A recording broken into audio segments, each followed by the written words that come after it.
Timnas Indonesia tampak tak berdaya di hadapan ratusan ribu supporter yang memadati Stadion Gelora Bung Karno.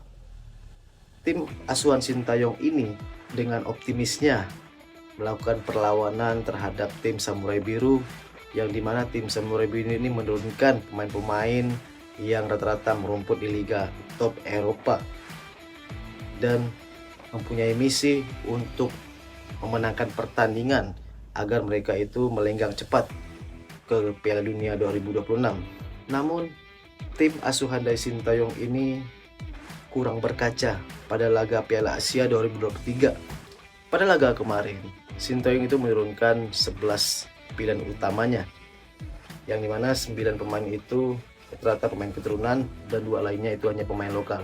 Berkaca pada pertandingan sebelumnya di Piala Asia 2023, semestinya Sintayong itu melakukan evaluasi atas pemilihan starting line up ketika berhadapan dengan Jepang ini dengan formasi 5 back ya, yang dimana Rizky Ridho, Jasir Hapner, Jay Ijes, Kevin Verdonk dan Kevin Dix menjadi benteng yang kokoh terhadap permainan impresif dari tim Samurai Biru ini. Pada laga kemarin, timnas Indonesia itu menurunkan pemain yang rata-rata merumput di liga top Eropa. Padahal kita bisa berekspektasi berlebihan ya pada pemain naturalisasi ini agar timnas Indonesia ini bermain impresif saat berhadapan dengan tim Samurai Biru ini.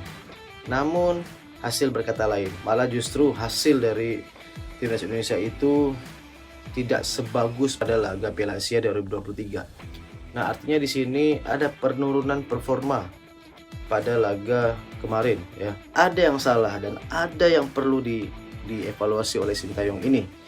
Pada laga kemarin itu Sintayong semestinya memilih pemain-pemain yang sudah tahu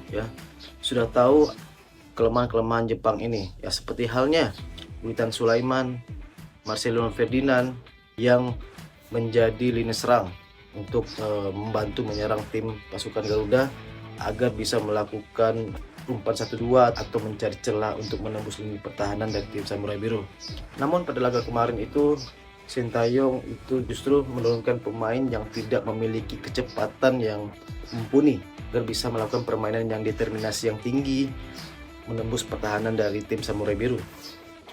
Semestinya Sintayong itu menurunkan pemain yang sudah tahu ya kekuatan dari tim Samurai Biru, padahal kan berkaca pada Piala Asia 2023.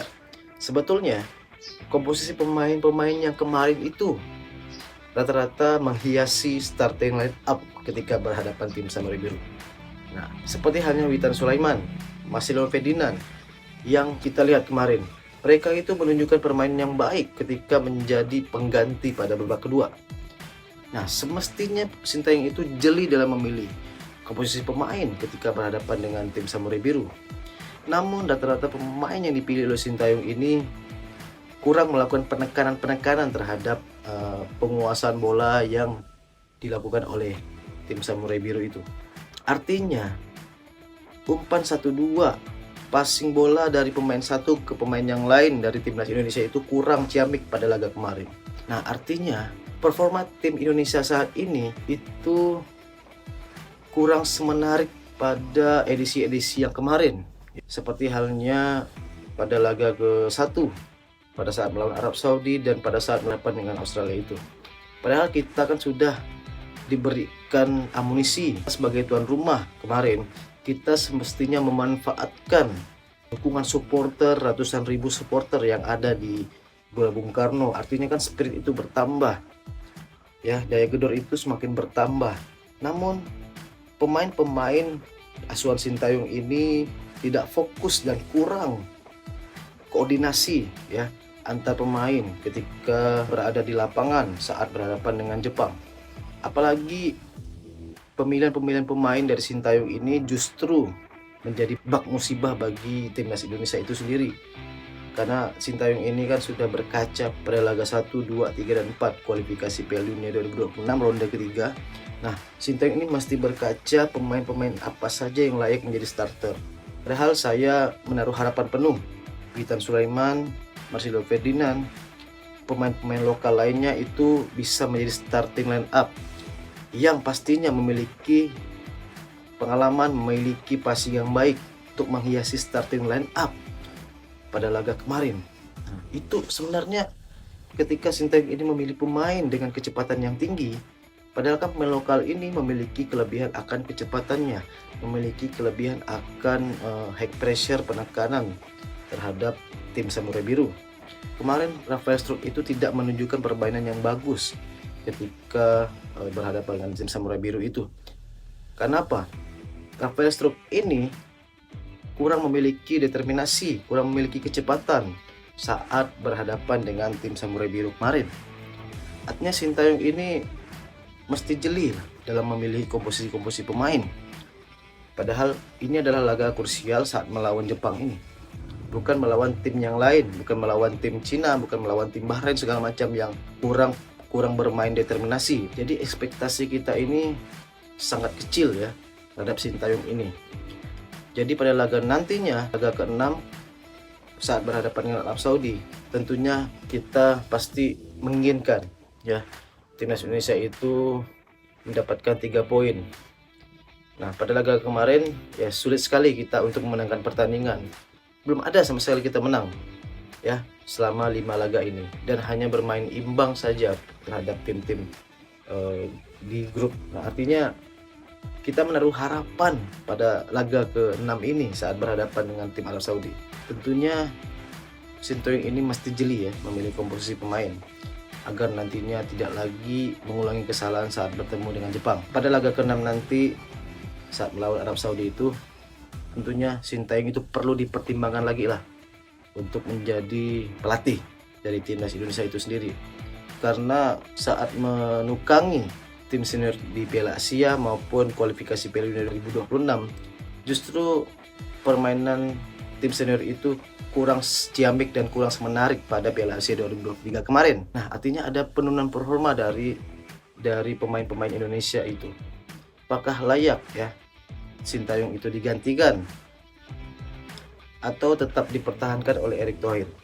Nah, kita tunggu nanti pada laga saat melawan Arab Saudi, ketika kurang memanfaatkan ya ribuan supporter yang membadati stadion itu dan masih bermain kurang seciamik saat melawan Jepang. Nah, artinya ini ada kesalahan-kesalahan yang perlu dipikirkan oleh Pak Erick Thohir agar pasukan Garuda ini bisa melesat ya. Padahal kan komposisi pemain dari timnas Indonesia itu sendiri sudah banyak pemain-pemain grade A, sudah banyak pemain-pemain naturalisasi yang menghiasi komposisi pemain dari pasukan Garuda ini. Tentunya itu ada peningkatan permainan pada saat laga ini. Nah, artinya dari segi teknik, dari segi taktikal ya Sintayong ini belum ada menunjukkan progres yang baik. Nah, justru pemain-pemain timnas Indonesia itu mengalami penurunan performa, mengalami underperform ketika berhadapan dengan tim Samurai Biru. Berkaca pada kemarin di Piala Asia 2023. Nah, justru sebenarnya pemilihan pemain inilah yang sangat krusial ya, dan komposisi pemain inilah yang sebenarnya ini menjadi tanda tanya. Nah, kita lihat laga nantinya pada laga ke-6. Apakah timnas Indonesia itu bisa berbicara banyak seperti halnya memenangkan pertandingan pada laga melawan Arab Saudi, atau masih terjegal di kualifikasi Piala Dunia ronde ketiga ini? Nah, ini layak dipikirkan lagi oleh Pak Erick Thohir. Apakah Sintayong ini masih layak untuk dipertahankan, atau Sintayong ini mengakhiri tugasnya menukangi tim pasukan Garuda ya. Kita menaruh harapan penuh lah kepada Pak Erick Thohir ini agar Sintayong ini dipertimbangkan kembali setelah laga melawan Arab Saudi. Oke, sekian video dari saya. Kita berjumpa pada video berikutnya.